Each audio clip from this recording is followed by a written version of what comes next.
देशमा कुनै अर्को ठुलो आन्दोलन अथवा कुनै अप्रिय घटना घटेन भने फाल्गुन 21 को चुनावपछि अथवा चैतको मध्यस्थ अथवा अन्तिमसम्म देशले नयाँ प्रधानमन्त्री पाइसक्नेछ।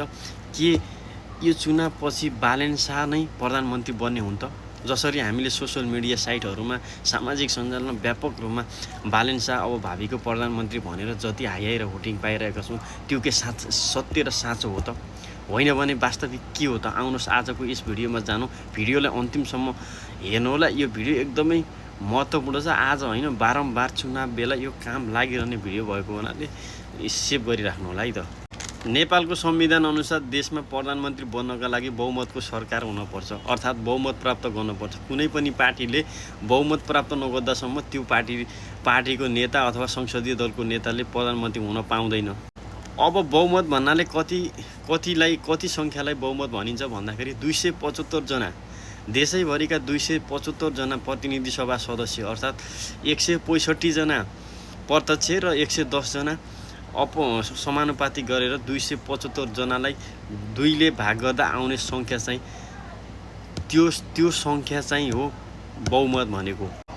अर्थात् समग्र रूपमा भन्दाखेरि 138 मत जसले बहुमत अथवा सिट सङ्ख्या जसले प्राप्त गर्छ त त्यही संसदीय दलको नेतालाई नै राष्ट्रपतिले प्रधानमन्त्रीको रूपमा नियुक्त गर्नेछन् भन्ने संविधानमा व्यवस्था छ। हो त्यो व्यक्ति नै अबको भावीको प्रधानमन्त्री हुन जान्छ। यदि घन्टी पार्टी अर्थात् राष्ट्रिय स्वतन्त्र पार्टीलाई विजय प्राप्त गरेर प्रधानमन्त्रीको रूपमा देख्न चाहनुहुन्छ भने देशैभरिबाट सबैजनाले समानुपातिक वा प्रत्यक्ष रूपमा बालेन शाहलाई अथवा घन्टी पार्टीका अथवा रासपाका धेरै राष्ट्रिय स्वतन्त्र पार्टीका धेरैभन्दा धेरै सदस्यहरूले विजय प्राप्त गराउनु पर्नेछ। तब मात्र बालेन शाह चाहिँ भावीको प्रधानमन्त्री अथवा देशको कार्यकारी फाल्गुन 21 को चुनावपछि अथवा चैतको मध्यस्थ अथवा चैतको अन्तिमतिरबाट प्रधानमन्त्री बन्नेछन्। यदि उनले 138 वटा सिट प्राप्त गर्न सकेनन् भने उनको चाहिँ प्रधानमन्त्री बन्ने सपना सधैँका लागि चट हुनेछ। यदि राष्ट्रिय स्वतन्त्र पार्टीले एकल रूपमा बहुमत ल्याउन सकेन भने 2 वा 2 भन्दा बढी पार्टीहरू मिलेर भए पनि सिट सङ्ख्या अर्थात् एक बहुमत प्राप्त गर्न पर्ने हुन्छ। त्यहाँनिर बहुमत प्राप्त गरेर मात्रै हुँदैन, बहुमत प्राप्त गरिसके पनि जुन बहुमत प्राप्त गरेको संसदीय दलको नेता अर्थात् जुन नेता हुन्छ त्यसलाई राष्ट्रपतिले प्रधानमन्त्रीको रूपमा नियुक्त त गर्नेछन्। तर त्यहाँनिर संसदभित्र एउटा ठुलो परीक्षा हुन्छ जुन विश्वासको मत भन्ने हुन्छ। यदि 30 दिनभित्र जुन नियुक्त प्रधानमन्त्रीले 30 दिनभित्रमा विश्वासको मत प्राप्त गर्न सकेन भने त्यो प्रधानमन्त्री सधैँका लागि त्यहीँनिर फेल हुनेछ। अब पहिलाको कन्डिसनले पनि बहुमत पनि एउटा पार्टीले सिङ्गै पार्टीले बहुमत पनि प्राप्त गर्न सकेन।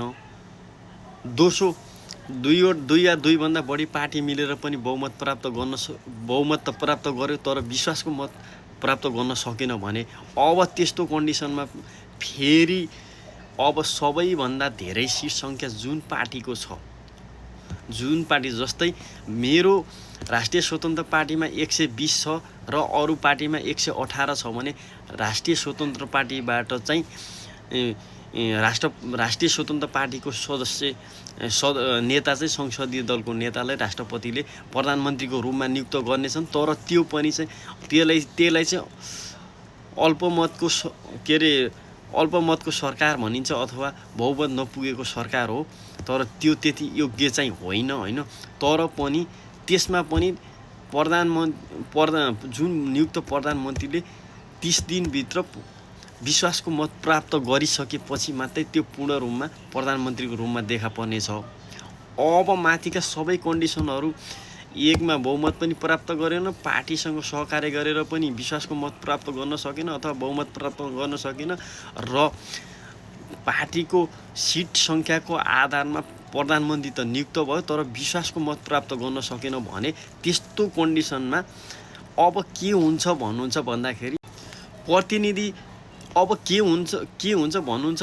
प्रतिनिधि सभामा भएको कुनै पनि सदस्यले राष्ट्रपतिलाई म विश्वास दिलाउन सक्छु भनेर निवेदन गर्न अथवा विश्वास पेश गर्न सक्यो भने त्यो सदस्य नै यहाँनिर नेता सेताको मतलब हुँदैन। यतिखेर जुनसुकै पनि सदस्यले त्यसले विश्वासको मत देखाउन सक्यो भने त्यसलाई नै राष्ट्रपतिले प्रधानमन्त्रीको रूपमा नियुक्त गरेर अनि बल्ल सरकारको कार्यकारी हुने देशको कार्यकारी प्रधानमन्त्री बन्नेछ।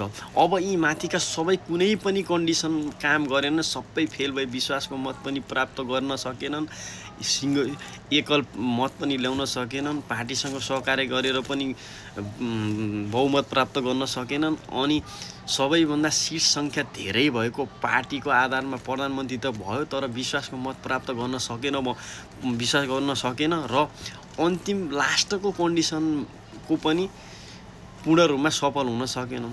कुनै पनि सदस्यले राष्ट्रपतिलाई विश्वासको मत दिलाउन सकेन भने अब यतिखेर के हुन्छ भनेपछि नियुक्त प्रधानमन्त्रीको सिफारिसमा राष्ट्रपतिले अनि संसद प्रतिनिधि सभा विघटन गर्छन् र विघटन त गर्छन् तर फेरि चुनाव सुरु 6 महिनाभित्रमा चुनाव गर्न पर्ने हुन्छ र फेरि नयाँ प्रक्रियाबाट देशलाई ठुलो घाटा लाग्छ, खर्च कति हुन्छ, देशलाई धानिन्छ। तसर्थ यतिखेर सबै साथीहरूले सक्दो राम्रो पार्टीलाई, राम्रा व्यक्तिहरूलाई छानिकन भोट दिनु होला। यतिखेर देश लथालिङ्ग अवस्थामा छ, देश जताततै भताभिङ्ग अवस्थामा छ। यतिखेर आउने प्रधानमन्त्री त्यति भाग्यशाली प्रधानमन्त्री त होइन। सबै कुरा बनाउनु पर्ने छ, नयाँ कुराहरू बनाउनु पर्ने, एउटा जोस र आँट भएको प्रधानमन्त्री यतिखेर देशले खोजिरहेको छ। तपाईँ हाम्रो एउटा सानो भोटले, सहयोगले अथवा समर्थनले भोलि देश नयाँ रिफर्म हुनसक्छ, देशले नयाँ नेतृत्व पाउन सक्छ, युवाको जोस जाँगर हुनुहुन्छ, देशमा नयाँ रोजगारीहरू सिर्जना हुन सक्छन्।